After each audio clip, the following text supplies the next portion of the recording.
छुपाते ठीक, छुपते आप शुभ फिर रहे रास्ता हैं। बोलेंगी, ले एक काम कर 200 रुपए दे और 50 रुपए काट ओवर एक्टिंग के वजह। क्योंकि कोई भी एक दूसरे के बीच में नहीं बोल रहा, अच्छी डिबेट जा रही है। अब राधिका जी आप भी बीच में मत बोलिएगा, बोलिए आप शुभराज साहब आप बोलिए, फिर आगे जी आ रहा हूं और अश्विनी उपाध्याय जी आ रहा हूं। जी शुभराज साहब जी, मैं फिर से विनम्र निवेदन करूंगी कि मेरा जो स्टेटमेंट है उस स्टेटमेंट को ध्यान से सुना जाए, क्योंकि मैं बोलती कुछ हूं, कांग्रेस पार्टी की तरफ से जवाब कुछ और आता है। क्यों आता है मुझे नहीं पता।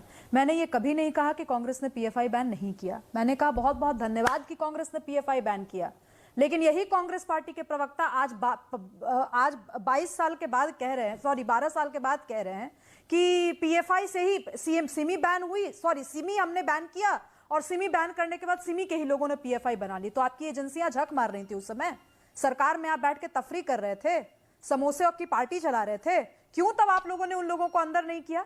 आज इस सरकार ने सिलसिलेवार तरीके से, क्रमवार तरीके से काम किया। पहले लीडरानों को अंदर भेजा ताकि कोई भी दूसरी ऑर्गेनाइजेशन, पैरेलल ऑर्गेनाइजेशन खड़ी नहीं हो सके।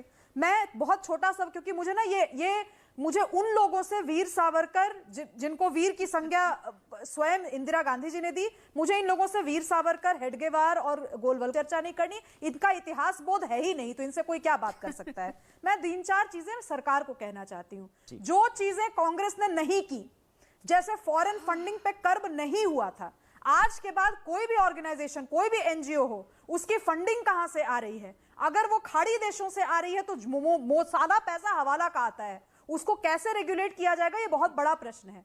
जो अकाउंट में डायरेक्ट ट्रांसफर होता है उस पर तो बैन किया जा सकता है, उस पर बहुत कड़ी निगाह रखी जा सकती है, जिसका प्रतिफल ये हुआ है कि 2016 से लेकर के आज तक कोई भी आप टियर 2 डेलीगेशन में जाइए, अमन जी आप तो स्वयं कितने सारे डेलीगेशन के पार्ट रहे, हर ऑर्गेनाइजेशन का रोना यही होता है, वेस्टर्न ऑर्गेनाइजेशन का, that Modi government is being really fascist, it is like drying up all our funds. Of course funds will be dried, but ये और ज्यादा कर्ब होनी चाहिए फॉरेन फंडिंग पे। दूसरी चीज, कोई भी, अब तो जीरो टॉलरेंस पॉलिसी होनी चाहिए। अगर स्टेट पे कोई भी ऑर्गेनाइजेशन, कोई भी व्यक्ति सवाल उठाता है, इसके पहले कि बाकी लोगों का रोना शुरू हो, इनको पहले बंद कर देना चाहिए। इनकी फ्रीडम ऑफ एक्सप्रेशन पे बैन लगना चाहिए, क्योंकि आप स्टेट पे, आप इंडियन कॉन्स्टिट्यूशन पे, आप भारत की मर्यादा पे सवाल नहीं उठा सकते।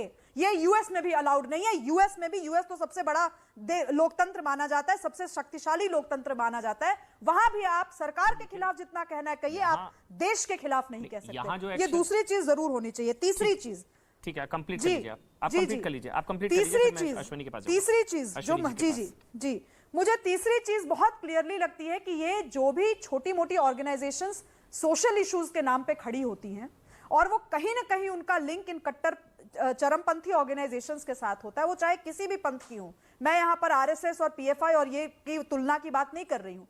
जीरो टॉलरेंस पॉलिसी होनी चाहिए सरकार की।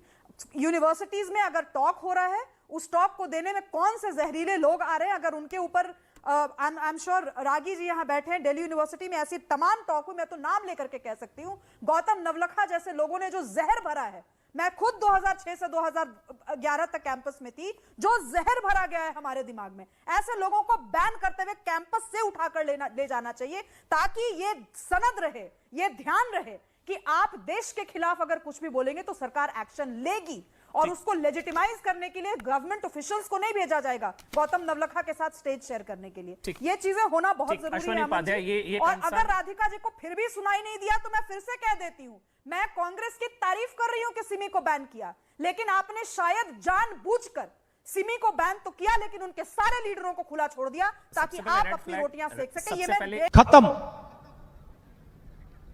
Bye bye, tata, goodbye, गया।